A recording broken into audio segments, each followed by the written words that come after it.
Hai teman-teman semua, saya Rastian Salatin. Di sini saya sudah bersama narasumber saya yang akan saya wawancarai terkait politik pemilihan presiden di tahun 2024 mendatang. Nah, baik, ini ada Mbak Kim namanya ya. Ya, Mbak Kim ini nanti akan saya berikan beberapa pertanyaan. Oke, kita let's go. Tahu? Ya, benar. Iya, sudah tahu. Sejujurnya saya nggak tahu ya programnya Pak Jokowi. Program yang perlu dilanjutkan adalah program yang berbasis lebih ke berpihak pada rakyat. Sebenarnya seperti itu. Semua pemerintahan harusnya seperti itu. Yang pokoknya yang berbasis dengan menuju kemakmuran rakyat harusnya dipertahankan. Program BPJS. Kalau menurut saya pribadi mungkin lebih mementingkan rakyat dan mendengarkan suara rakyat ya. Sistem penegakan hukum dan juga tentang pembenahan atas sebenarnya yang dulu udah digembar-gembar seperti KKN itu sekarang kelihatan banget. Yang dulu katanya nanti KKN sekarang KKN-nya lebih gila, lebih luar biasa menurut saya. Ya, biaya sekolah gratis.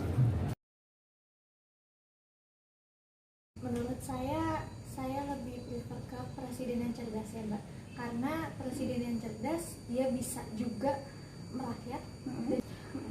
Merakyat sebenarnya kalau menurut saya pribadi presiden kan paling penting merakyat. Jadi kalau dia pinter pasti dia akan mikir, oh iya ternyata di suatu negara itu yang paling penting kan rakyatnya, karena rakyat juga pemegang tahta tertinggi gitu ya di negara ini. Belum tentu sesuai keinginan rakyat, gagah belum tentu sesuai ekspektasi rakyat. Tapi kalau presiden yang cerdas, dia akan tahu untuk mengelola negara ini, akan dibawa ke negara ini, dan bagaimana cara memakmurkan rakyatnya. Yang tegas biar mengatasi masalah.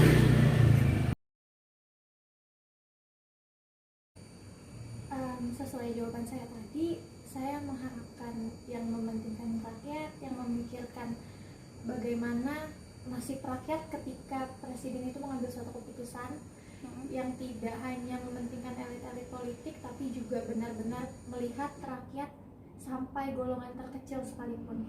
Presiden yang tidak disukai oleh para cukong atau para pemunya modal, itu biasanya malah lebih merakyat, lebih disukai rakyat. Karena kalau presiden yang disukai oleh mereka pasti tidak berpihak pada rakyat. Yang selalu melihat ke bawah.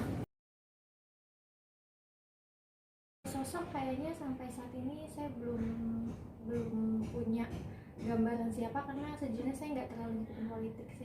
Banyak diantaranya kayak di Indonesia ini harusnya dipimpin satu oleh militer, karena secara umum masyarakat Indonesia ini belum bisa dilepas begitu saja secara demokratis, lepas bebas, tapi tetap demokrasi terpimpin. Yang paling tidak harus punya wawasan tentang kenegaraan bangsa yang punya latar belakang tentara atau angkatan bersenjata, itu lebih bagus, TNI lebih bagus. Kalau untuk nama, saya lebih cenderung seperti yang dari dulu pengen mencalonkan sebagai presiden, tapi selalu tidak dijadikan dan selalu dijegal terus dari awal. Sebenarnya Pak Prabowo banyak, ada Pak Gatot ada, dan banyak yang lain-lainnya kompatibel sebenarnya dengan keinginan rakyat banyak, tapi ternyata kenyataannya seperti itu. Bapak Anies Baswedan, karena dia tegas. Saya tahu partai banyak, tapi saya nggak kepikiran ya. Karena kurang mengikuti gitu ya. Iya, saya nggak mengikuti sih. Kalau menurut saya bukan partai mana yang lebih banyak ya, jadi partai yang jujur aja sebenarnya, bukan partai yang mengakali rakyat. Di mana dia lagi perlu suara rakyat, dia gembar-gembarkan dengan suara memelas kepada rakyat, minta kepada rakyat. Tapi setelah jadi mereka lupakan rakyat. Itu harusnya partai yang tetap konsisten membela kepada hak-hak rakyat kecil sebenarnya, bukan hak rakyat kecil yang dibuat-buat. Lebih cenderung yang partai lebih disukai rakyat adalah partai yang jujur, walaupun mereka tidak 100% sempurna seperti ya PKS. Itu sangat-sangat banyak yang suka dan banyak juga yang tidak suka, karena dengan kehadiran mereka akan bermasalah buat yang lain, seperti itu. Ya, Partai Demokrat.